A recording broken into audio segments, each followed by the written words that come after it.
오늘 이 시간에는요, 정말 모든 게 무너져 내리는 그런 절망의 끝에서 다시 일어선 한 청년의 실제 이야기를 들여다볼 겁니다.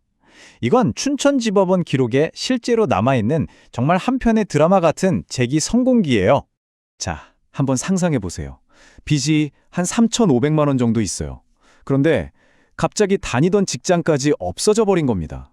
여러분이라면 이 상황에서 포기하실 건가요? 오늘 이야기의 주인공, 김 씨가 바로 이런 절망적인 현실과 딱 마주하게 됩니다. 자, 그럼 이야기의 시작으로 한번 들어가 보죠. 도대체 주인공 김 씨는 어떤 청년이었고 또 그의 삶에 어떤 폭풍이 몰아닥쳤던 걸까요? 주인공은 94년생 1인 가구 청년 김 씨입니다. 이 친구가 꿈을 안고 식당 창업을 2번이나 했는데 이게 연달아 실패하면서 3,500만 원이라는 빚더미에 앉게 된 거예요. 설상가상으로 코로나19가 터졌죠. 건강마저 허리 디스크 때문에 무너졌고요. 매달 갚아야 할 돈이 원리금만 80만 원이 넘었는데 이건 뭐 그에게는 감당할 수 없는 거대한 벽이나 마찬가지였습니다. 이런 절망 속에서 김 씨가 개인회생이라는 마지막 동아줄을 꽉 잡았습니다.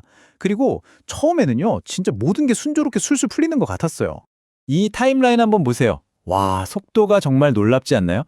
5월 27일에 개인회생을 신청했는데 바로 다음날 단 하루 만에 법원에서 금지 명령이 떨어진 겁니다.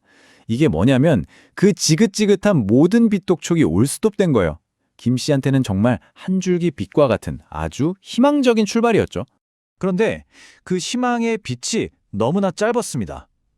재기를 위해서 유일하게 기댈 곳이었던 식당 일이 그 식당에 갑자기 폐업을 해버리면서 하루아침에 그냥 공중분해돼 버린 겁니다.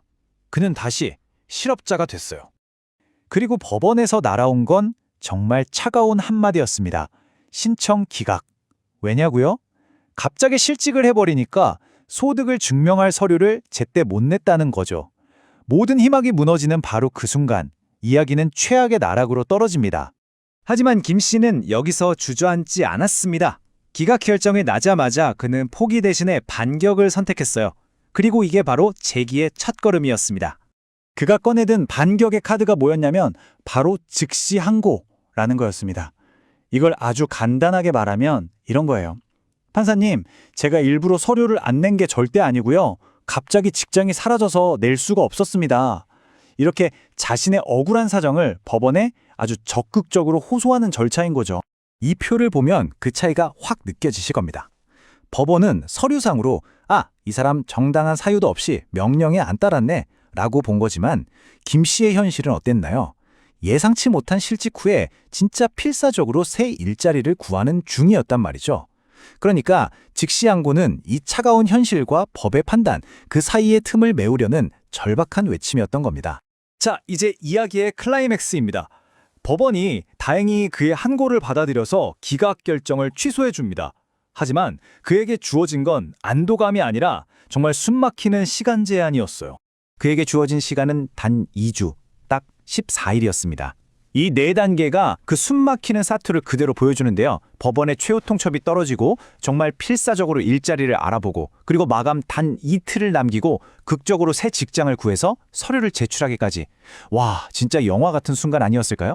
그렇다면 이 14일간의 사투 끝에 얻어낸 새 직장이 그의 운명을 어떻게 바꿨을까요?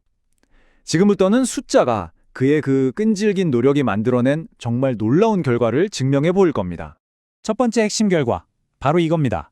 새로 구한 직장의 월급이 190만 원, 이전 직장 168만 원보다 무려 22만 원이 더 많았던 거예요. 위기가 오히려 기회가 된 셈이죠. 그리고 두 번째, 어쩌면 이게 더 중요할 수 있는데요. 단순히 월급만 오른 게 아니었습니다. 늘어난 소득 덕분에 채권자들에게 빚의 원금을 거의 절반, 그러니까 49%나 갚을 수 있게 된 겁니다. 이게 그의 재정적 재기에 아주 결정적인 역할을 하게 돼요. 자, 이 표를 보시면 와, 이 모든 퍼즐이 어떻게 딱 맞아떨어지는지 한눈에 보입니다. 보세요. 월 소득이 22만 원 늘었죠? 그랬더니 월 변제금도 정확히 그만큼 22만 원이 늘어난 거예요. 그 결과가 뭐냐? 맨 아래 제일 중요한 부분을 보세요. 원금 변제율이 원래 20%였는데 이게 무려 49%까지 거의 2배 가까이 뛴 겁니다. 이게 진짜 핵심이에요. 그의 그 필사적인 노력이 결국 자기 자신만 구한 게 아니라 돈을 빌려준 사람들한테도 훨씬 더 좋은, 그러니까 윈윈 결과를 만들어낸 거죠. 그렇다면 김 씨의 이 놀라운 역전 드라마는 우리에게 어떤 교훈을 남겼을까요? 몇 가지 핵심만 딱 짚어보겠습니다. 핵심은 아주 간단합니다. 위기 앞에서 주저앉지 말고 즉시 행동할 것, 그리고 침묵하는 대신에 자신의 상황을 적극적으로 알릴 것. 끈질기게 버티면 그 위기는 오히려 더 큰 기회가 될 수 있다는 것. 이건 단순히 법률 상식을 넘어서 어쩌면 우리 모두의 인생에 적용되는 생존의 법칙일지도 모르겠습니다. 이 이야기는 결국 법률 지식만큼이나, 아니 어쩌면 그보다 더 중요한 게 바로 포기하지 않는 태도라는 걸 보여주는 것 같아요. 여러분 인생의 가장 큰 위기 앞에서 과연 여러분의 다음 행동은 무엇이 될까요?